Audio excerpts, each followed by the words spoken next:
প্রিয়জনের সাথে ঈদ আনন্দ ভাগাভাগি করতে নারীর টানে বাড়ি ফিরছে মানুষ। শীতযাত্রার খবর জানাতে রাজধানীর কমলাপুর, সাভার এবং চট্টগ্রাম থেকে যুক্ত হচ্ছেন সহকর্মীরা।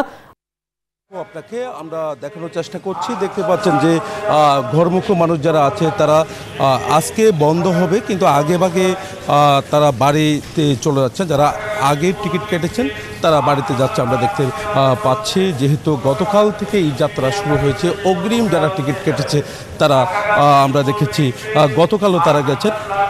আজকে তার কোনো ব্যতিক্রম আমরা দেখছি না। ট্রেন 7টা বাজার সাথে সাথে কিন্তু একেবারে রেডি আছে।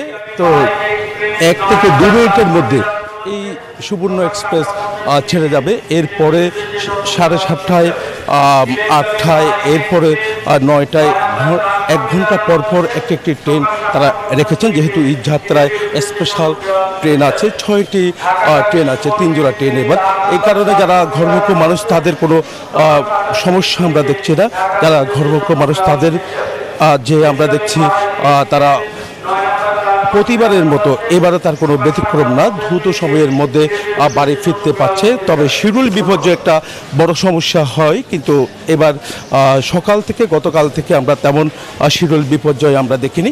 তো আমরা দেখছি শিডিউল বিপর্যয় ছাড়াই কিন্তু ট্রেনগুলো চলছে। এখানে যারা যাত্রীরা আছেন তারা যেমনটা জানিয়েছেন তারা বাড়ি ফিরছেন। যাচ্ছেন কোথায়? বাড়িতে যাচ্ছেন। এখানে যারা যাত্রী আছে তাদের সাথে আমরা একটু কথা বলার চেষ্টা করছি।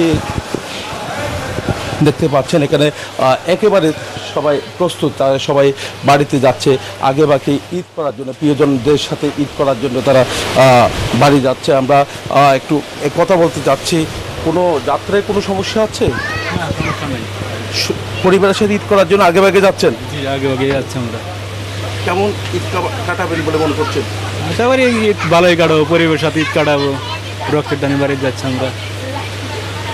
বাড়িতে যাচ্ছেন? জি, কেমন লাগছে আপনার? খুব আনন্দ লাগছে। বাড়িতে যাবো, কুরবানি ঈদ, সবাই একসাথে কুরবানি দেবো এবং একসাথে ই করবো, অনেক ভালো লাগতেছে।